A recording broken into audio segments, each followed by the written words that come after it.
प्रतिष्ठिता मनो में वाचि प्रतिष्ठितम्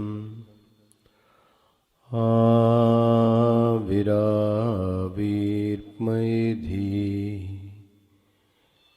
वेदस्यमवाणिस्थः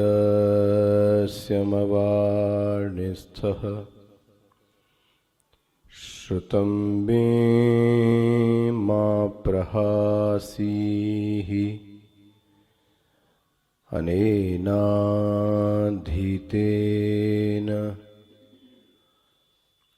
अहोरात्रान् सुन्दधामि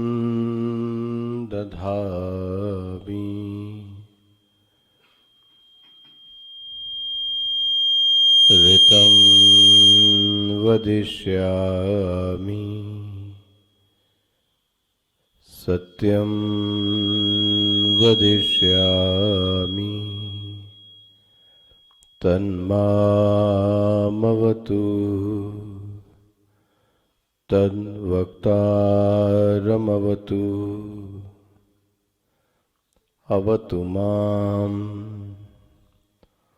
अवतु वक्तारम् अवतु वक्तारम्। ॐ शान्तिः शान्तिः शान्तिः। सदाशिवसमारम्भाम् शङ्कराचार्यमध्यमाम् अस्मदाचार्यपर्यन्ताम् वन्दे गुरुपरम्पराम् शङ्करं शङ्कराचार्यं केशवं वादरायणम् सूत्रभाष्यकृतौ वन्दे भगवन्तौ पुनः पुनः भगवन्तौ पुनः पुनः भगवन्तौ पुनः पुनः। ओमाप्यायन्तु मम वङ्गानि वाक्प्राणचक्षुश्रोत्रमथो बलम् सर्वं ब्रह्मोपनिषदम् माहं ब्रह्म निराकुर्याम् मा ब्रह्म निराकरोत् अनिराकरणमस्त्वनिराकरणं मे अस्तु तदात्मनि निरतेय उपनिषत्सु धर्माः ते मयि सन्तु ते मयि सन्तु। ॐ शान्ति शान्ति शान्तिः।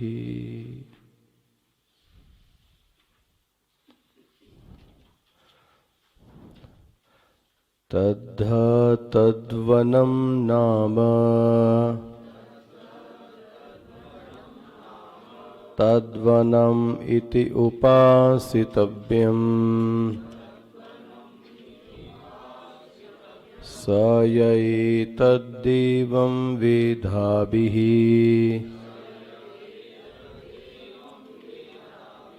हैनं सर्वाणि भूतानि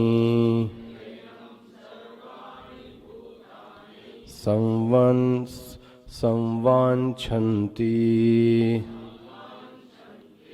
तद्ह तद्वनं नाम तद्ध तद्वनं नाम तद्वनम् इति उपासितव्यम्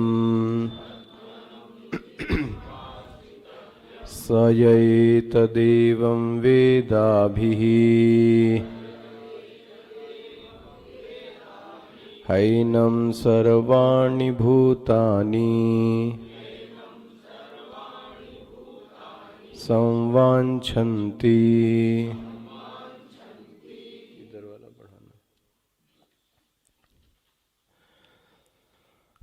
किंच तद्ब्रह्म ह किल तद्वनं नाम तस्य वनं तद्वनं तस्य प्राणी जातस्य प्रत्यग आत्मभूतत्वाद् वननीयं संभाजनीयं तद् वनं नाम प्रख्यातं ब्रह्म तद्वनम् इति यतः तस्मात् तद्वनम् इति अनेनैव गुणाविधानेन उपासितव्यं चिन्तनीयम् इति। अनेन नाम्ना उपासकस्य फलम् आह यः सः कश्चित् एतद् यथोक्तं ब्रह्मैवं यथोक्त गुणं वेदः उपास्ते अभि हैनम् उपासकं सर्वाणि भूतानि अभिसंवाञ्छन्ति ह प्रार्थयन्त एव यथा ब्रह्म। एवं अनुशिष्टः शिष्य आचार्यम् उवाच।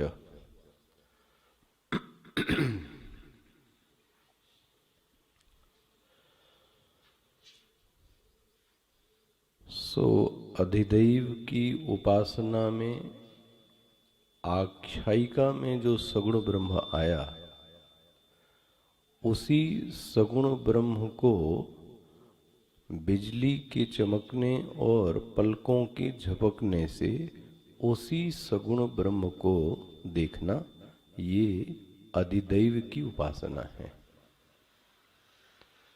वही जो आख्यायिका में सगुण ब्रह्म आया, उसको मन की वृत्तियों में देखने का अभ्यास करना। आलंबन अंतःकरण की वृत्तियां हैं। जब जब वृत्ति होगी, उसके समकाल में, उसी देश में, उसी काल में उस वृत्ति का प्रकाशक, उस वृत्ति का दृष्टा भी वहीं पर मौजूद होगा। वृत्ति का आलंबन लेकर उस वृत्ति के प्रकाशक को देखने का प्रयास करना। जैसे ही वृत्ति दिखे, साधक अपना ध्यान वृत्ति के विषय से हटाकर उस वृत्ति के प्रकाशक पर लगा दे। इस प्रकाशक पर लगाने से उसको साक्षी और दृष्टा की अनुभूति होगी। वह जो साक्षी और दृष्टा की अनुभूति है, वह जो अधिदैव में उसने सगुण ब्रह्म की अनुभूति की, इसको आध्यात्मिक अनुभूति कहते हैं। बनता है ना? इसी आध्यात्मिक उपलब्धि को, जिसको कि उसने दृष्टा के रूप में देखा, इसी को भक्ति भाव में मैंने कल कहा अंश रूप में प्राणियों में देखना। इस भक्ति संप्रदाय में इसलिए अंश और अंशी के गुण को माना गया। लेकिन यही ही देखना, इसका मतलब ये उपासना अभी पूर्ण नहीं हुई। उपासना से जो जीवन में एक बहुत बड़ा फल है, वह है अनैश्वर्य जो जीवन में है वो समाप्त हो जाता है। मतलब ये इसका इतना बिरला सा पक्ष है कि जो व्यक्ति जीवन में जो मरता रहता है धन के पीछे, यश के पीछे, वह धन आदि किसी भी तरीके की कोई इच्छा होवे, वह उपासना से पूर्ण हो सकती है। इतनी दम है। इसलिए कहा गया कि अनैश्वर्य का निवारण इस उपासना से हो सकता है। यदि कोई दरिद्रता कंगाली से अपने आप को दूर रखना चाहता है, जरूर उपासना करे, वो उसके जीवन में दरिद्रता और कंगाली चली जाएगी। कल मैं जाते जाते कह रहा था, ये जीव का दुर्भाग्य ही है, या ऐसा कह लें कि जीव की दृष्टि ये किसी महापुरुष से उसको प्राप्त नहीं हुई। जैसे कल मैं स्वामी जी का ये कह रहा था कि एक इतना बड़ा व्यक्ति आपके अंदर बैठा है, उस बड़े व्यक्ति की ओर आपकी निगाह नहीं गई। संसार का मालिक, जगत का कर्ता धर्ता, वो हमारे अंदर बैठा है, इतना बड़ा आदमी बैठा है, लेकिन अस प्रभु हृदय अछत अविकारी, लेकिन सकल जीव जग दीन दुखारी। हमको तो अपने मन के अंदर वो ऐष्णा ही दिखती है, हमको तो अपने मन के अंदर वासना ही दिखती है, हमें तो अपने मन के अंदर छल कपट ही दिखता है। ये भी दिखता है तो वह भी देखने की तो कोशिश करो, वह भी तो वहीं का वहीं उसी समय मौजूद है। जो बड़ा व्यक्ति होता है वह सदैव उपलब्धि को लेकर नहीं चलता। देखो, मुझे तो ऐसा लगता है बड़ा व्यक्ति का मतलब है आत्मविश्वास से ओतप्रोत होना।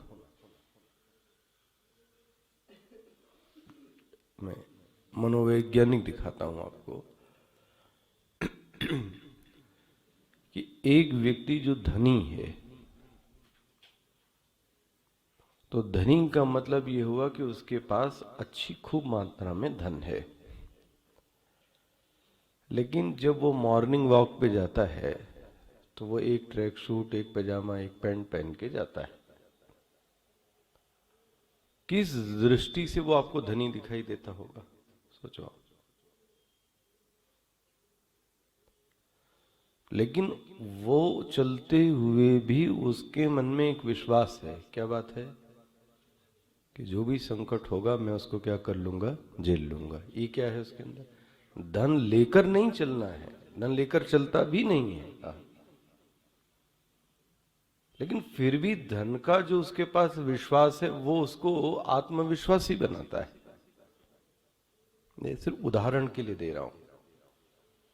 उसी जगह आप कितना बढ़िया से जूता पहने हुए हैं, सेकंड ब्रांड का जूता पहने हुए, खूब अपने को पॉलिश किए हुए हों, उधार मांगा हुए, लोन लेवा हुए, और आप कितना भी चमका कर दमका कर चलो, आपके मन में ये वृत्ति रहती है, हाँ मैं दिख जरूर रहा हूं मैं ऐसा हूं नहीं। ये क्या है? कहां गए आत्मा? आप तो बड़े टिपटाप दिख रहे थे ऊपर से। धनी व्यक्ति धन को लेके नहीं चलता, लेकिन धन के रहने के कारण उसके चित्त में एक आत्मविश्वास आ गया। हम कहते हैं इसको अध्यात्म में ले आइए। इस संसार का सबसे बड़ा व्यक्ति भगवान, यदि मेरा उससे संबंध बन जावे, अच्छा वो कहाँ है?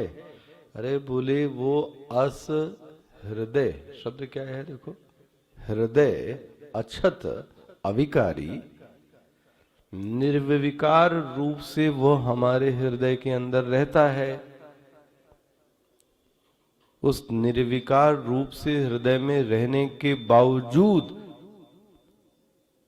सकल जीव जग दीन दुखारी, इसके बावजूद भी, मतलब हमारे घर में अनाज भरा पड़ा होवे, रुपए पैसे से भरा पड़ा होवे, लेकिन इसके बावजूद भी मैं क्या हूं? तो आप इसको क्या कहोगे?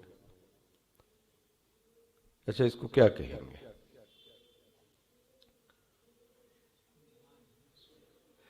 इसको कहेंगे अज्ञान।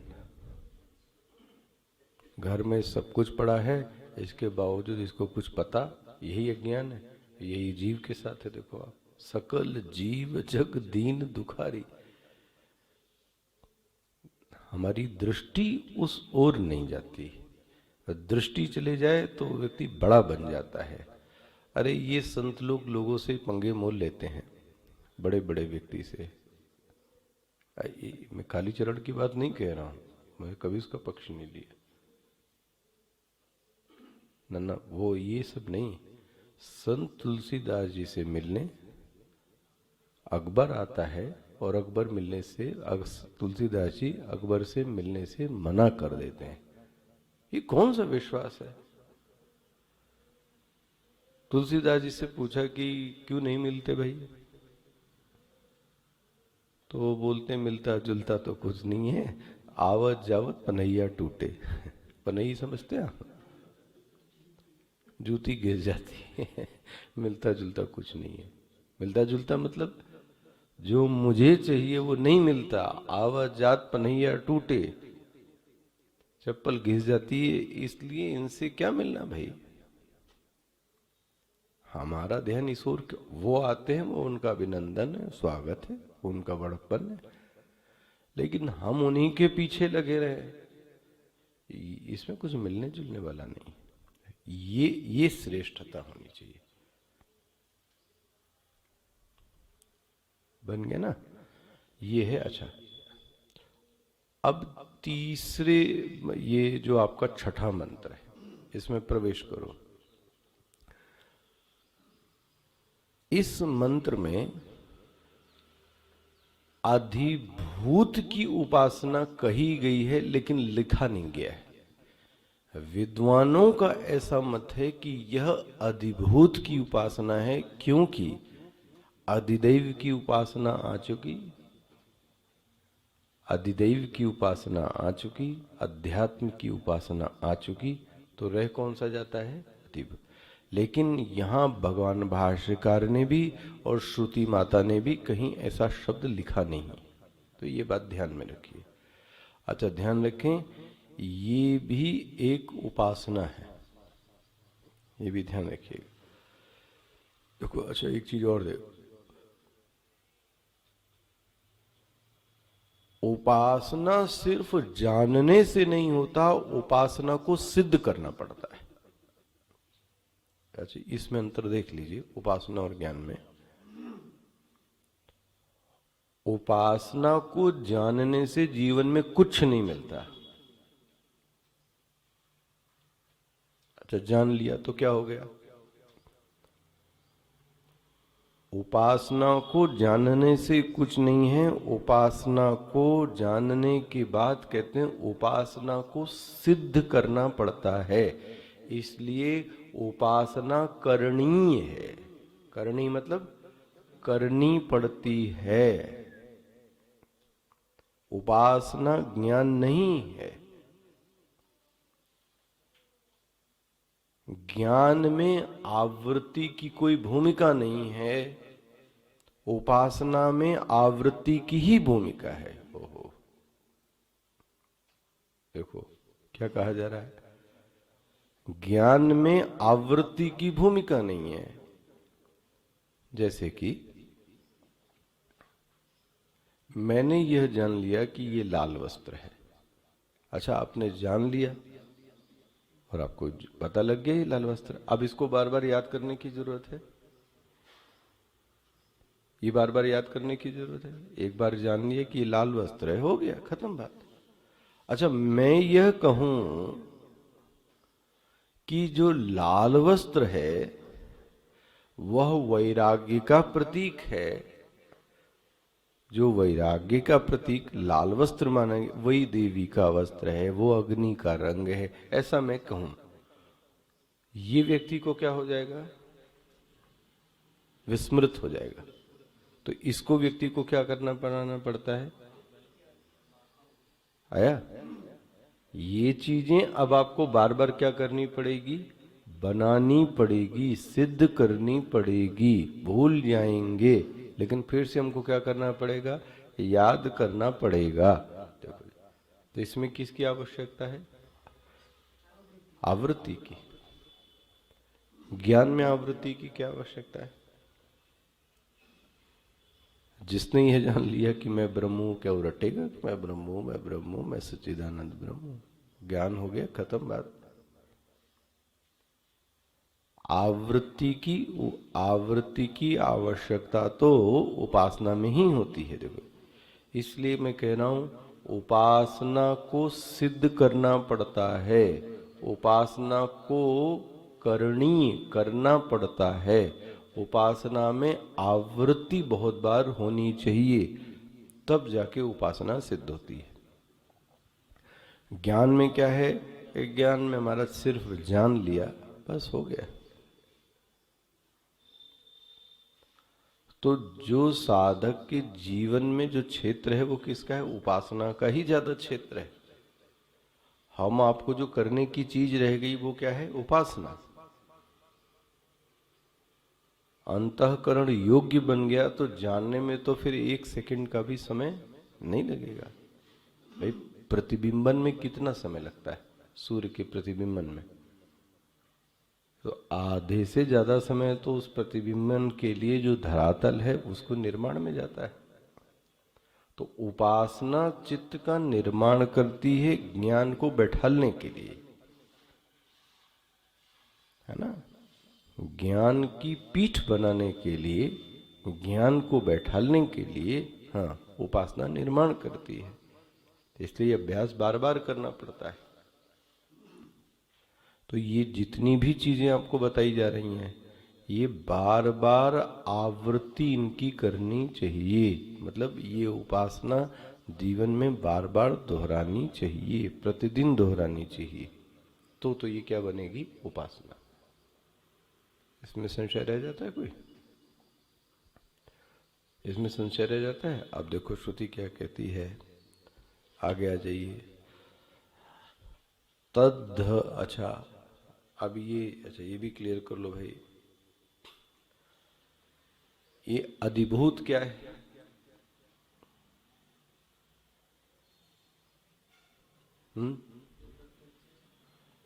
तो इसको कैसे कहोगे? जो शरीर से बाहर है लेकिन दृष्ट है और प्रत्यक्ष है, वह अधिभूत है।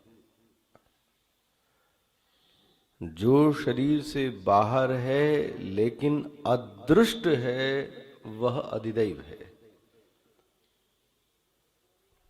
अंतर ही समझ में आता है क्या कहा गया?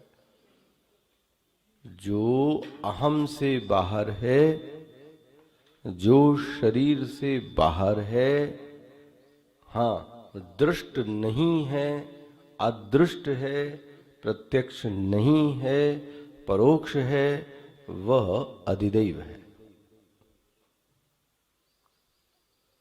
बनता है? वह जो ईश्वर है वो कैसा है? शरीर से बाहर है, ठीक है, अधिदैव, लेकिन हमारे सामने प्रत्यक्ष। लेकिन जो अधिभूत है वह भी शरीर से बाहर है। मेरे ख्याल से अंतर स्पष्ट हुआ होगा। अधिदैव में, अधिभूत में सामान्यता दोनों में एक ही है कि दोनों शरीर से बाहर हैं, लेकिन एक दृष्ट है और एक अदृष्ट है। जो दृष्ट है वह अधिभूत है, जो अदृष्ट है वह अधिदैव है। अच्छा, जो सिर्फ शरीर तक ही है वो अध्यात्म है। बनता है इसमें? जो मन है, जो बुद्धि है, जो अंतःकरण है, ये क्या हो गया? ये यहीं तक। इसका मतलब ये कौन हो गया? अध्यात्म। जो बाहर है, दिखाई दे रहा है, वो क्या हो गया? अधिभूत। तो अच्छा, आप देखो, आप मेरे लिए क्या हुए? अधिदैव हैं कि अधिभूत हैं? हाँ, कि अध्यात्म है? हम आपके लिए क्या हुए? अधिभूत।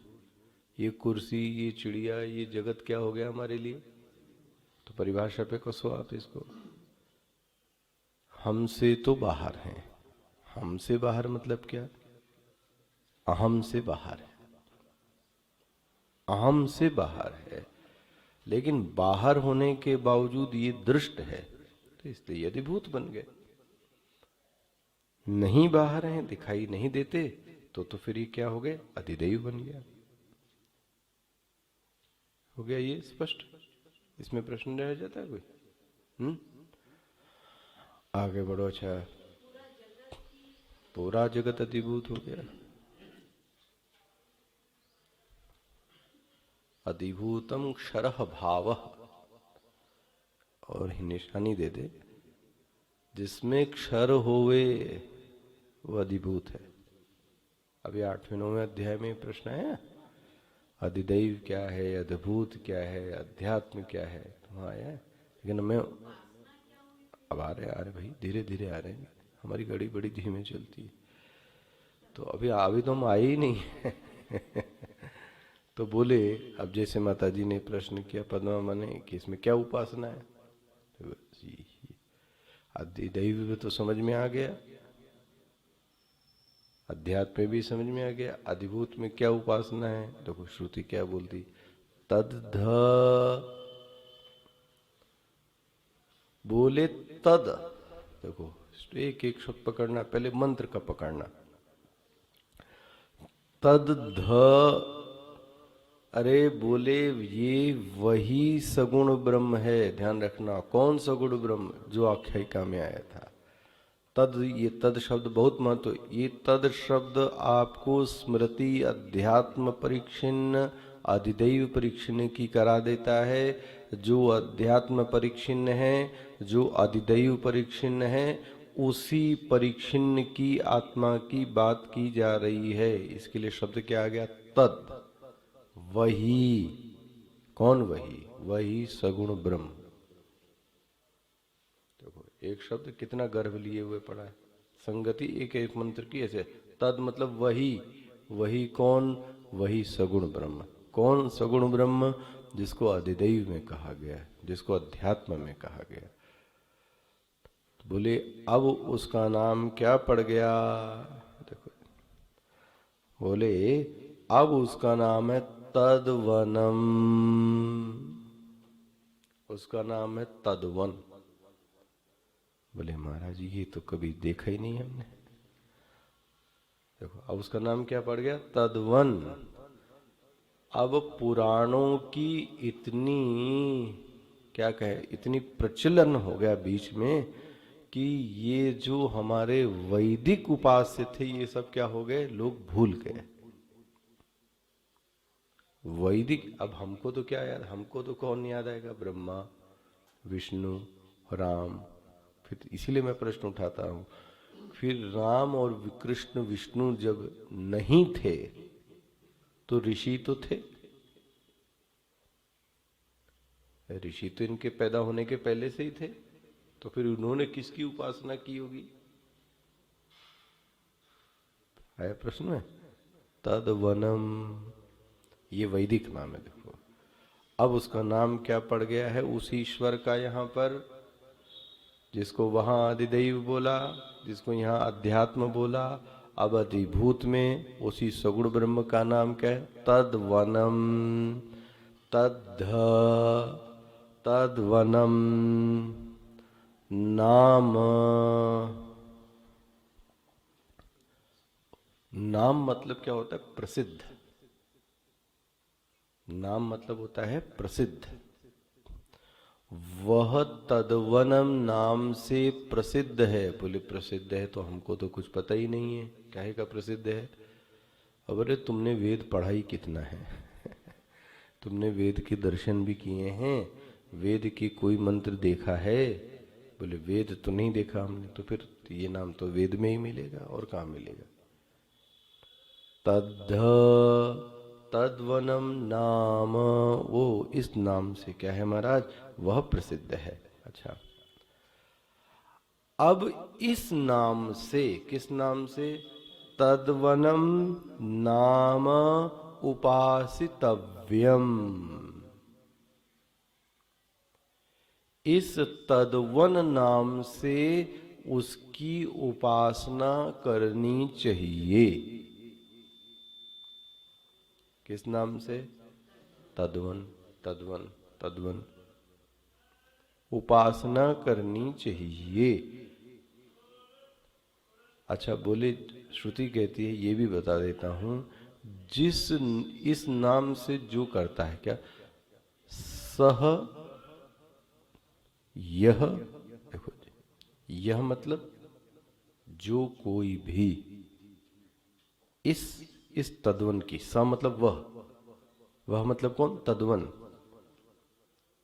इस तद्वन की जो कोई भी, देखो यह शब्द बहुत बड़ा है, यह मतलब जो कोई भी, जो कोई मतलब ब्राह्मण, क्षत्रिय, वैश्य, शूद्र, सजीव, निर्जीव, जड़, चेतन, जो भी प्राणी इस दुनिया में है।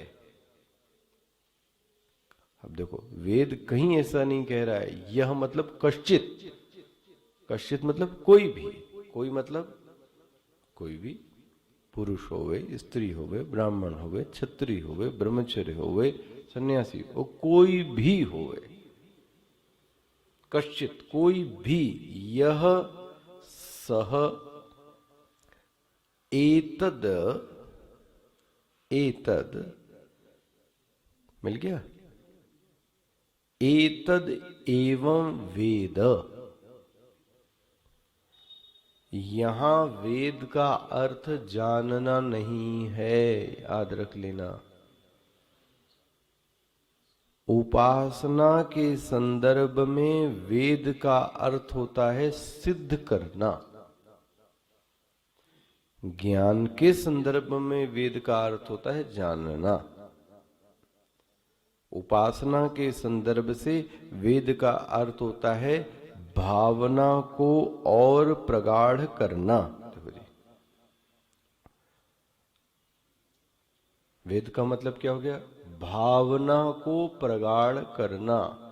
उपासना में, उपासना शास्त्र में वेद शब्द का अर्थ है सिद्ध करना। हो गया? हो गया भाई? इतनी, ये मंत्र खुल रहा है पूरा, देखो कहां तक।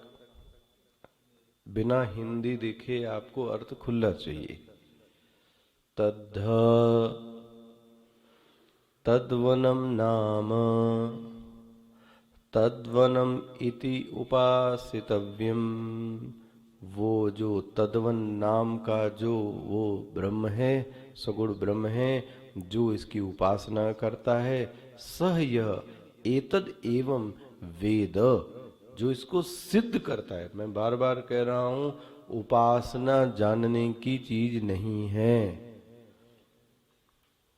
आपने बहुत कुछ जान लिया और कुछ किया ही नहीं तो कुछ होने जाने वाला। अब भाई भोजन का बंग हो गया आपको कि चाय की पत्ती ऐसे करो, इसको उबालो, इसमें जीरा डालो, जो भी।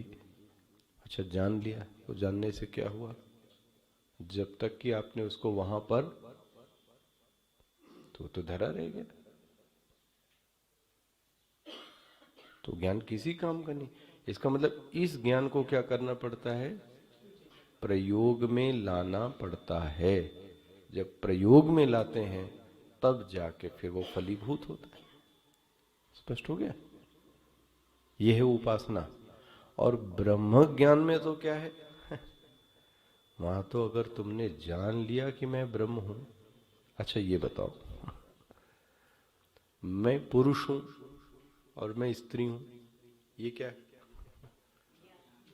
इसमें कुछ आवृत्ति करनी पड़ती है। सुबह आप उठो तो पहले बोलो हम पुरुष, हम पुरुष।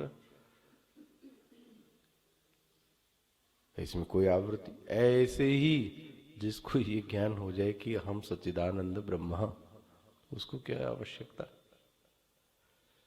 जिसको अपनी अपरोक्षता का अनुभव हो जावे महाराज, उसको आवृत्ति की क्या आवश्यकता? इसलिए कहा गया कि उपासना शास्त्र में वेद का अर्थ होता है सिद्ध करना, संबंध को प्रगाढ़ बनाना। तो यहां सह एतद एवं वेदा। अच्छा बोले, अब देखो श्रुति कहती एनम, जिसने ऐसा कर लिया, वाह। एनम, इस प्रकार जिसने इस तद्वन की उपासना कर ली। अच्छा भाई, उसको क्या होगा? अभिसंवांछन्ति। अभि शब्द कहां आ गया? आपकी किताब में है अभिसंवांछन्ति? नहीं है?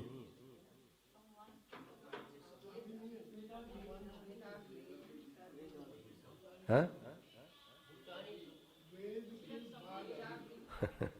तो वह जो अभी शब्द है वो यहां आ जाएगा। किताब मत बदल देना, अपने पेन से मत लिखना। अभी शब्द वहां से उठ के कहां आ जाएगा? यहां। क्या बनेगा? अभिसंवांछन्ति। इसलिए वहां से कितना अर्थ किया गया? वेद। वेदा भी नहीं कर देना, वेद। और अभी शब्द कहां आ गया? ये यहां आ गया। तो अभिसंवांछन्ति। आप अगर जल्दी से देख लो, भाष्य में सबसे नीची लाइन में भी सबसे नीचे लिखा है सर्वाणि भूतानि, फिर क्या लिखा है? हाँ, ये बोले अभी शब्द तो मेरी किताब में गायब हो गया, यहाँ पे तो है ही नहीं, ये तो मिसप्रिंट है। ऐसा कुछ नहीं है ना। वो अभी शब्द कहाँ गया? अभिसम। बोले इसकी उपासना का क्या फल प्राप्त होगा? बोले इस उपासना का सर्व, बहुत ध्यान से सुनना, ये उपासना का फल, सर्वाणि भूतानि अभिसंवांछन्ति। दुनिया के सारे भूत, ओ भूत मतलब भूत प्रेत नहीं दुनिया के सारे प्राणी तुमको मोहब्बत करने लगेंगे। आहा, दुनिया के सारे प्राणी तुमको प्यार करने लगेंगे। वाह, क्या क्या फल है श्रुति। दुनिया में जो भी व्यक्ति मिलेगा वो तुमको प्यार करने लगेगा। अच्छा, अब हमारी कंप्लेन क्या है? हाँ देखो, अभी कंप्लेन क्या है हमारी? हमको दुनिया में कोई प्यार नहीं कर। सब दुखियार की अगर आप आत्मा टटोलोगे तो सबके यही मिलेगा, हमको कोई प्यार। अच्छा, मैं अकेला रह गया हूं जीवन में, और लोग मुझे जानते तो बहुत हैं, ये भी, लोग मुझे जानते तो बहुत हैं, लेकिन मुझसे कोई प्रेम, यही लोगों की तकलीफ है। उनके जीवन में वह जो प्रेम तत्व है उसका क्या है? अभाव है। स्पष्ट हो रहा है ये चीज है। इस कमी को, और देखो एक व्यक्ति नहीं, इस जगत के सभी प्राणी आपको क्या करने लगेंगे? आपसे प्यार करने लगेंगे। कितना बड़ा फल है। कौन नहीं? अभी इसको टूना टुटका में बता दो तो सब करने लगेंगे लेकिन वेद आपको स्पष्ट कह रहा है कि सर्व, देखो एक एक भूत नहीं कहा जा रहा है, सर्वाणि भूतानि। ये उपासना का इतना बड़ा फल है। सर्वाणि भूतानि अभिसंवांछन्ति। तुमको लोग, सब लोग आंख पर बैठाना पसंद करेंगे।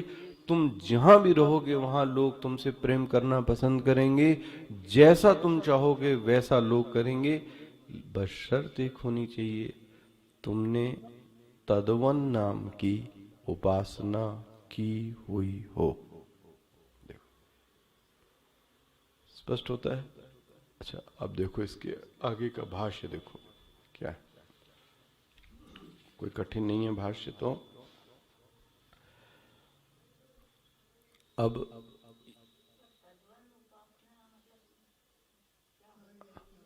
आ रहा हूं माता जी, आ रहा हूं धीरे धीरे, आउटर पे पहुंचने तो दो गाड़ी। इसी को देखकर गुरु नानक ने क्या दिखाए, जगत में देखी झूठी प्रीति, ये तो लिखा है, जगत में देखी झूठी प्रीति, क्या दारा क्या मीत। सही बोलो ना रेखा मां, यही है ना, ये गुरु ग्रंथ साहब का है। लोग ये कहते हैं, आपको ऐसे कहते हुए कि दुनिया में तो सब स्वार्थ के लोग हैं, सब स्वार्थ के प्यार करने वाले हैं, क्या दारा, दारा मतलब पत्नी, सब झूठा प्रेम है। और सही बोल रहे हैं, लेकिन ये वही कह सकता है जिसने तद्वन की उपासना। गुरु नानक कहते हैं ऐसा नहीं है, अभी तुमने ठीक से जाना नहीं है। लोग तो ऐसे ही हैं, ठीक है, लेकिन तुमने चित्त में अभी वो उपासना नहीं की, वरना तुम ये लाइन नहीं बोलते ऐसे। देखो, ऐसे भी जो लोग हैं बहुत सारे, जिनके लोग दीवाने हैं, वो कौन है? अब कभी न कभी कहीं न कहीं तद्वन की उपासना तो उनसे हुई है। देखो जी, अच्छा भाष्य देखते हैं। किंच, देखो मिल गया, तद ब्रह्म, उसी ब्रह्म की, ह किल, ह निपात शब्द है, किल मतलब प्रसिद्ध, किल तद वनम नाम तस्य वनम तद वनम तस्य प्राणी जातस्य। अब देखो भाष्य देखते जाना,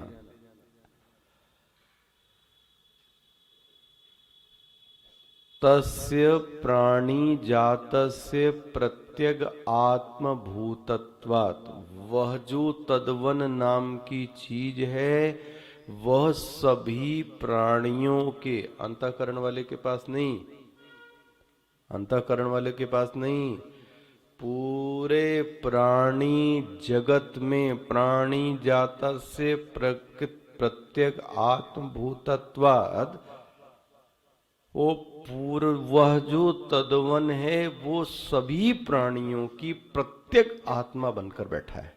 बोले फिर से वही बात आप कह रहे हैं? बोले नहीं नहीं, अंतर है। देखो, तद्वन का अर्थ क्या है? बोले पहले तो यही देखो। तो भाष्यकार इसके अर्थ को खोलते हैं। भूतत्वाद वननीयम संभा, मिला है, संभाजनीयम तद्वनम नाम। देखो जी, इसका मतलब ये हुआ, देखो संभाजनीयम, वननीयम, संभाजनीयम, सारी प्राणियों का जो अभीष्ट है वह वही है। सावधानी से, जो सभी प्राणियों का अभीष्ट है, जो सभी प्राणियों का जो इष्ट है, वो कौन है? वो वही है। कौन? तद्वन। मतलब सभी प्राणी जिसको चाहते हैं वो कौन है? तद्वन। स्पष्ट हो रहा है? जितने भी प्राणी हैं वो जिसको चाहते हैं।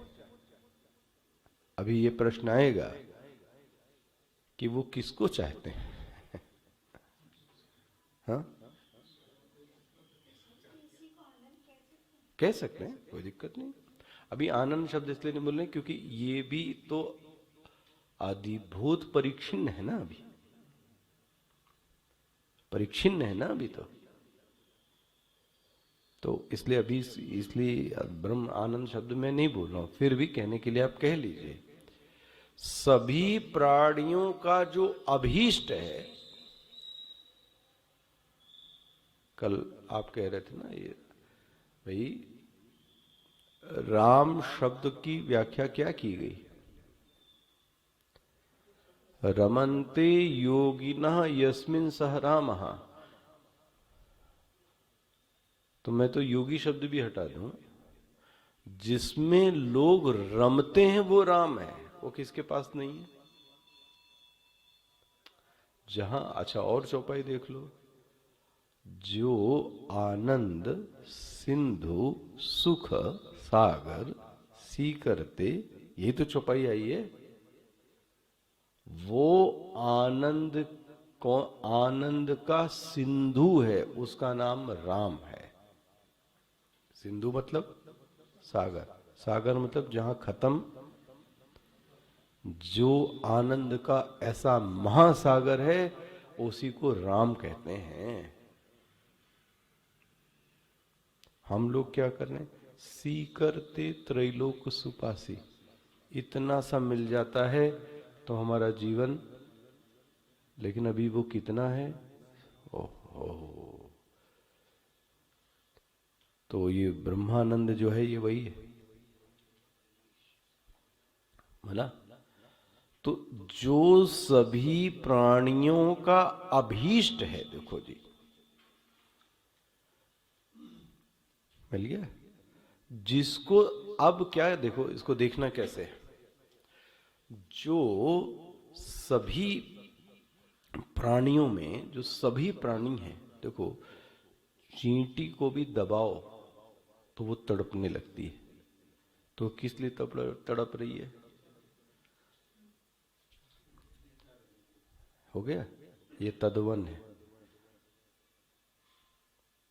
ये जो भी व्यक्ति कर रहा है, उसके जो जीवित रहना चाहता है जिस चीज के लिए, वो कौन है, वो आनंद तद्वन। तो कितनी दृष्टि बदलेगी, आप एकदम से दृष्टि आपकी सब बदल जाएगी। व्यक्ति जो खा रहा है, जो पी रहा है, जो सो रहा है, जो जाग रहा है, जिसके लिए ये सब कर रहा है, खा क्यों रहा है, आनंद के लिए। पी किस लिए रहा है, आनंद के लिए। नहीं खा रहा है किसके लिए, आनंद के लिए। नहीं पी रहा है किसके लिए, आनंद। ये जो आनंद नाम के लिए कर रहा है ना, ये कौन है, बोले ये तद्वन है। इस सभी प्राणियों के अंदर गया हुआ है, देखो जी, हो गया। स्वामी जी अब क्योंकि वो तो ब्रह्मचारियों को ऐसे डांट रहे होंगे, कोई एक होगा व्यक्ति, वो बोलते जो ब्रश भी नहीं करता वो क्यों नहीं करता तो उस ब्रह्मचारी से बोला कि तुम ब्रश क्यों नहीं करते, तो उसने बोला कि ब्रश करना अप्राकृतिक क्रिया है। वाह, तो पढ़ जाता है ना विद्यार्थी तो ऐसे बात, तो बोलते शेर कभी ब्रश करता है शेर कभी ब्रश करता है, शेर शेर है, उसको ब्रश, तो ब्रश करना बोले अप्राकृतिक है, और ब्रश न करना बोले वो प्राकृतिक। तो ये बताओ, तुमको भगवान ने पशु योनि दी है कि मनुष्य योनि, जो तुम अपने आप को शेर समझ रहे हो, सोचो आप। लेकिन एक बात पक्की बात है, वो जो भी सब कुछ कर रहा है वो किसके लिए कर रहा है, आनंद के लिए। पकड़ में आ गया, वो सबका जो उद्देश्य है वो एक ही है, आनंद। उसी का नाम यहां क्या है, बोल रहे हैं तद्वनम। स्पष्ट हो रहा है। ये देखो, इसी को भगवान ने कैसे गीता में बोला है, मम वर्तमान वर्तन्ते अरे सब लोग तो आपका अनुसरण नहीं करते, बहुत सारे लोग तो मम वर्तमान वर्त, तो सर्वशा शब्द क्यों लगा दिया, सभी लोग तो नैतिकता का जीवन नहीं जीते, तो सर्वशा शब्द क्यों लगा लिया वहां, पकड़ में आता ही है। मम वर्तमान, अरे मम वर्तमान, वर्तमान मतलब समझ गए, मार्ग। आपका मार्ग सब लोग अनुसरण करे, भगवान ऐसा तो आपके सामने ही नहीं दिखता, कंस ही नहीं दिखता, शिशुपाल नहीं दिखता, जरासंध नहीं दिखता, आपके सामने ही बहुत सारे लोग पड़े, तब भी भगवान ये बोलते हैं मम वर्तमान वर्तन्ते, आया। तो मम वर्तमान वर्तन्ते, वो जिसके लिए कर रहे हैं वो किसका अनुसरण कर रहे हैं, पता, आनंद। हर चीज के पीछे जो एक तत्व बैठा है वो कौन है, तद्वनम। आगे इसकी और आपको व्याख्या, क्योंकि आपको मैंने बड़े प्रश्न आएंगे। तो ऐसा कह लें कि जो सभी का ईष्ट है वो वही है, सभी का अभीष्ट, सभी का जो इष्ट है वो कौन है? वो वही है। यहां तक कि देखो आप, मिठाई भी सभी का इष्ट नहीं बन सकती। सबको मिठाई नहीं अच्छी लगती, देखो मिठाई भी इष्ट नहीं बन सकती। लेकिन वो एक ऐसा तत्व है जो सभी का क्या है? अभीष्ट है। वो कौन है? बोले वो तद्वन है, सगुण ब्रह्म। हो गया। तो अब देखो, प्रत्यक आत्मभूतत्वाद वननीयम संभजनीयम तद्वनम नाम प्रख्यातम ब्रह्म तद्वनम इति यतः तस्मात् तद्वनम इति अनेनैव। अब इसके नाम को नहीं करना है कि तद्वन तद्वन तद्वन तद्वन जैसे राम और कृष्ण करते हैं, ऐसा नहीं कहा गया। ये जो आनंद नामक, अभीष्ट नामक जो गुण है, हर व्यक्ति में वो बैठा हुआ है। तो आपको हर व्यक्ति में उसको देखने का क्या करना है? अभ्यास करना है। देखो क्या बोलते हैं, गुण गुणाभिधानेन उपासितव्यम चिंतनीयम इति। देखो जी, जब सभी व्यक्ति के अंदर देखो तो ध्यान रखो कि इसके अंदर भी ये जो जीने की अभिलाषा है, ये जिस चीज के पीछे पागल है, जिस चीज को चाहता है, वो कौन है? प्रेम। तो ये कौन है? तद्वन। देखो, तो हम एक दूसरे में तद्वन को देख सकते हैं कि नहीं? सोच के देखो, गरीब, अमीर, स्त्री, पुरुष, सबके अंदर कौन बैठा है? तो अब नाम नहीं जप करना है, गुणाभिधानेन उपासितव्यम चिंतनीयम इति। देखो जी, उस गुण को ध्यान में रखकर उपासना करनी है। अनेन नामना उपासकस्य फलम आह। देखो, अब इसी चीज को नानक ने भी, सबने, घट घट में साईं बोलता। ये कौन है घट घट में साईं? ये यही है। और भी तो एक ये स्वामी जी और बोलते थे, सब में रम रहिया पेक नानक बिगसाई। ये गुरु नानक का था। सब में रम रहिया, और रमण कर रहा है किसमें? सबके शरीर में। नानक पेख बिगसाई। नानक की दृष्टि कहाँ है? वही है जो सबके अंदर। देखो, तो सभी अधिभूत में उसको देख। यही नहीं कि मनुष्य में देख रहा है, पशु में, पक्षी में, पेड़ में भी वही दिख रहा है। कौन? तद्वन नाम की चीजें। वो भी क्या आपसे चाह रहा है? प्रेम। वो भी जो आसपास की चीजों को हटा रहा है, वो किसके लिए? प्रेम, अपने अस्तित्व बनाने के लिए। चीजों को हटा देता, पेड़ भी देखा है अपने, अनवांछित चीजों को, वो भी क्यों? प्रेम। जानवर तक भी ये काम कर देता है। देखो, तो लोगों को देखो, लोगों में लोगों को ना देखना, और लोगों में उस प्रेम तत्व प्रभु को देखना, ये कौन सी उपासना हो गई? हो गई तद्विभूत की। अब लोगों में यदि उसको देखोगे तो आपका व्यवहार कैसा होगा? सातौ सम मोहि मैं जग देखा। सातौ, ये शबरी की भक्ति थी। सातौ सम मोहि मैं जग, बहुत बड़े बड़े शब्द नहीं है। मोहि मैं जग देखा, हो गया। नहीं, ये निज प्रभु में देखो, वो तो वेदांत हो गया। वो तो प्रभु में जगत अध्यक्ष, वो यहां ये नहीं कह रहे हैं। यहां तो मैं पूरे जगत, यहां जगत को सत्य मान के बात की जा रही है। यहां निज प्रभु में तो प्रभु हैं और उसमें जगत अध्यस्त है। यहां ये संबंध एकदम नहीं है, एकदम गलत ट्रैक पे मत चले जाना कहीं। यहां तो आपके पास जो भी प्राणी दिखाई दे रहा है, उसमें उस तत्व को देखो। वो अध्यस्त नहीं है, वो झूठा नहीं है। हाँ, ये ठीक है, ये ठीक है, सिया राम में हो गया। अब उस तत्व को देखेंगे तो व्यवहार गड़बड़ हो सकता है। अच्छा देख लो भाष्य। अनेन नामना उपासकस्य फलमाह, उसका फल क्या है?